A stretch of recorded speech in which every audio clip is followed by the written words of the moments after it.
This headline recently just came out about Antonio Brown, and while I'm not surprised, it's just crazy how far Antonio Brown has come, and not in a good way at all. At one point in his life, Antonio Brown was widely regarded as the best wide receiver in the NFL, and without a doubt, it was true. At the top of his game, he was the best wide receiver in the NFL, but now he has turned into a complete clown show. He is the embodiment of CTE. His actions over the past 6 years have completely overshadowed the man and the player he once was. So, I'm going to take you down a trip down memory lane, and we are going to look back at the man and the player Antonio Brown once was. And if you have no idea what he was to begin with, you are going to be mind blown. Ladies and gentlemen, this is the unreal downfall of Antonio Brown. I don't know what I'm going to title this video yet, but it's going to be something along those lines. We're going to get started at his humble beginnings at Central Michigan. We could get started in his early life before Central Michigan. His life story is crazy, but we're going to get started here. And by the way, him and J.J. Watt were teammates before J.J. Watt transferred to Wisconsin. During his time at Central Michigan, though, Antonio Brown was easily the best wide receiver in the MAC during that time, as his freshman season in 07, over 1,000 yards. And then his sophomore season in 08, he almost hit 1,000 yards.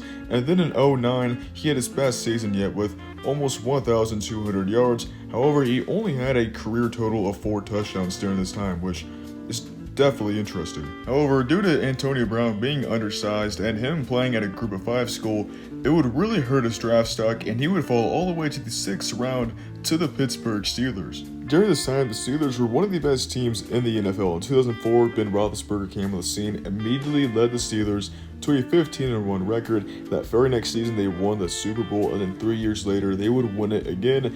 And yeah, they missed the playoffs from time to time, but again, they were one of the best teams in the NFL. In his rookie season, though, Antonio Brown played as you'd expect from a rookie wide receiver who was drafted in the 6th round. 167 yards, no touchdowns, no games started, but that very next season, he would have a kind of a breakout year. Only 3 games started though, but he'd play every single game and get over 1,000 yards and 2 touchdowns, and was selected to the Pro Bowl.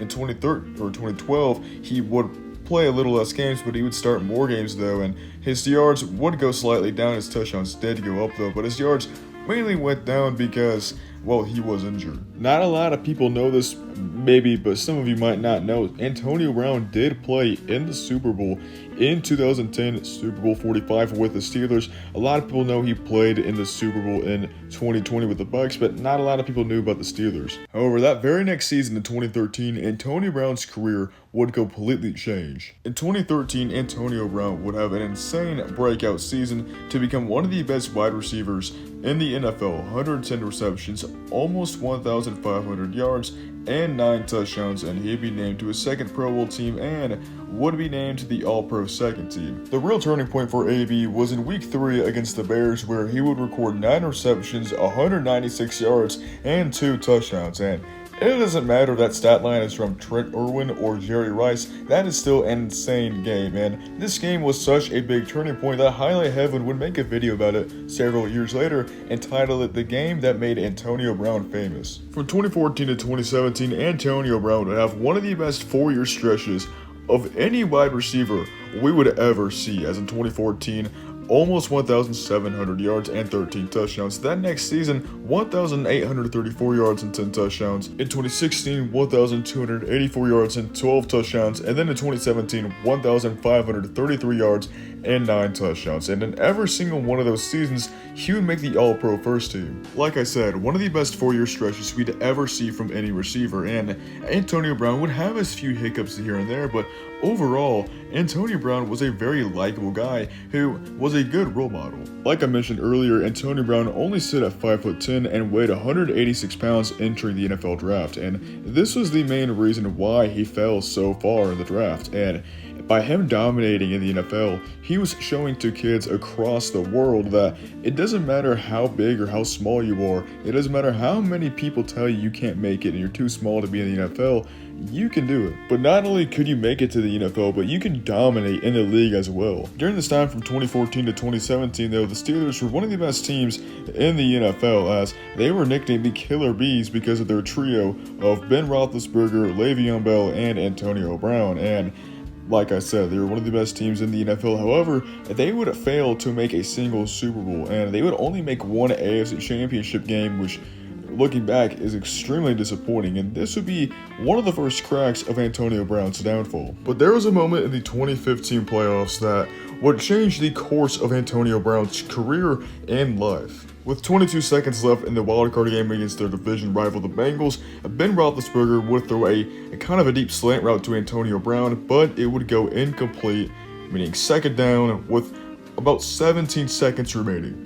It didn't seem like the Steelers were going to win at all, and they're not even in field goal range, so it's not looking good. But a few seconds after the play ended pretty much, Vontaze Burfict would go over and full-on headbutt, concuss Antonio Brown. This would be a 15-yard penalty, and then Adam Pac-Man Jones would also complain after the play, which added on another 15, another 10 yards, and this would get the Steelers into field goal range, and they would win the game. But on this very play as well, like I said, Vontaze Burfict full-on headbutting Antonio Brown. Antonio Brown would end up with a concussion in this game, and it wasn't just a concussion. This was the moment that most people point to as to Antonio Brown possibly having CTE, and this explaining all of his wild antics. And speaking of wild antics, we are about to get into that. In the 2018 season, Antonio Brown had another good year, 104 receptions, 1,297 yards, and a career-high 15 touchdowns in only 15 games.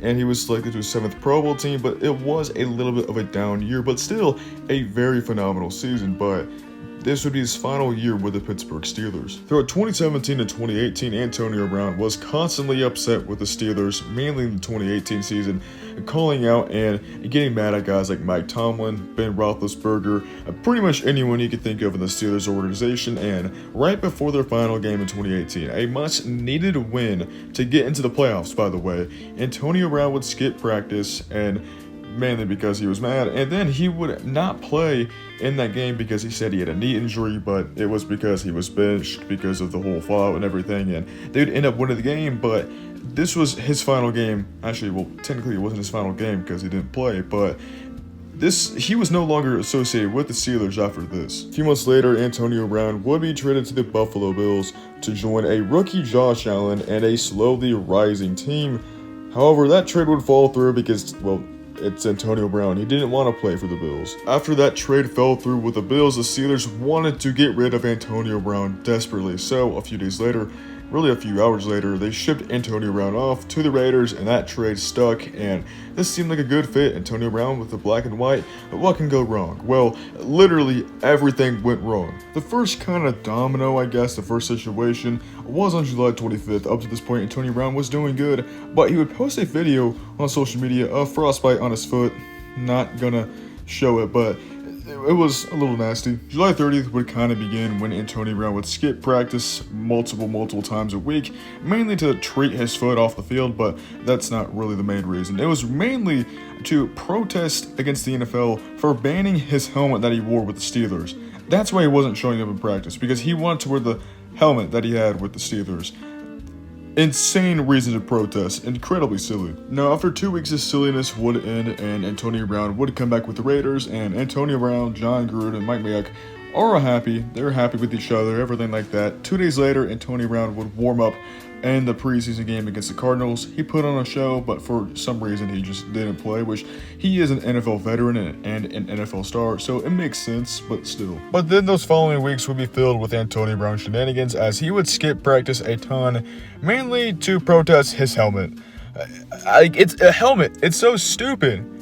But Antonio Brown would receive a letter from Mike Mayock regarding his fines from skipping so many practices, and Antonio Brown would leak the letter on Instagram and would caption the post, "When your own team wants to hate you," on real stuff. And it's not even like the tip of the iceberg. This is just the tip of the iceberg. That same day, on September 4th, Antonio Brown would have a terrible day at practice, beefing with coaches, not even trying at practice.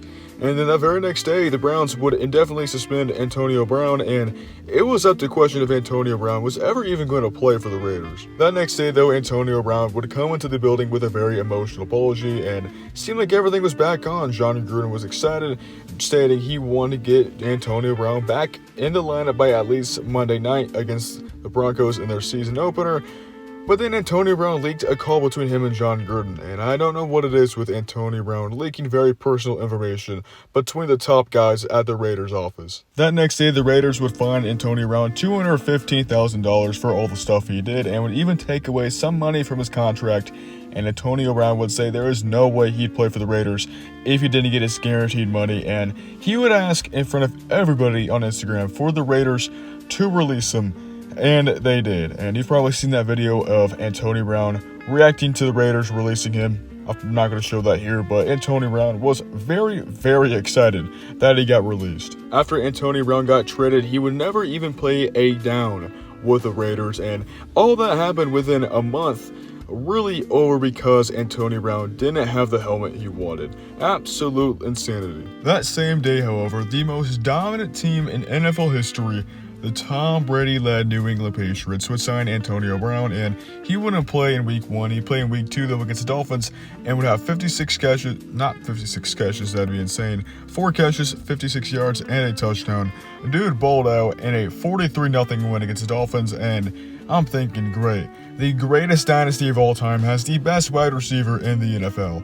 We are absolutely cooked. However, just after one game, they would release Antonio Brown after allegations came up. And this really seemed like the end for Antonio Brown. He wouldn't play another game in 2019. He'd still just go crazy off the field in real life, and it really seemed like it was over. But midway through the 2020 season, Antonio Brown would sign a one-year deal with the Tampa Bay Buccaneers. This was going to be incredibly interesting. One of the best players in his prime, taking a year off after just 2 years, 3 years of just insane stuff he did, and he was going to be playing once again with Tom Brady. Tom Brady really has a soft spot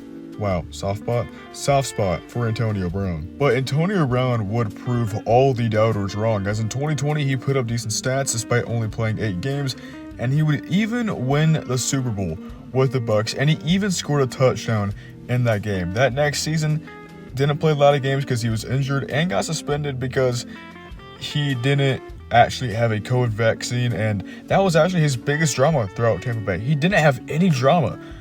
It seemed like Antonio Brown was a changed man, and if he could stay healthy, he could actually put up some good stats again. Antonio Brown changed, and he proved all the doubters wrong. And honestly, it was a really good story. It was really good to see. But in Week 17 of 2021, in a game against the Jets, Antonio Brown out of nowhere took off his shoulder pads and just ran off the field. Sheared off the field, and he was never to be seen again in an NFL uniform. And that was his last moments as an NFL player. I will show you the video, but I don't want to get copyrighted. But you probably remember the moment. He just out of nowhere took off his stuff, threw it in the crowd, and just happily walked off the field. One of the most bizarre things I've ever seen, and those were his lasting moments as an NFL player. And sadly, maybe his most iconic. In his prime, Antonio Brown was one of the best players in the NFL. No doubt. Best wide receiver in the NFL, and just had an unreal, insane downfall that I've never seen from an NFL player before, or really just any sports player, and we're never going to see it again. And hopefully y'all like this video. It would really mean a lot if you subscribe, please. No, I'm just kidding. Whatever you want to do. You have free will. You live in a free country. Do whatever you want. But yeah, that's about it. Jesus loves you, and goodbye.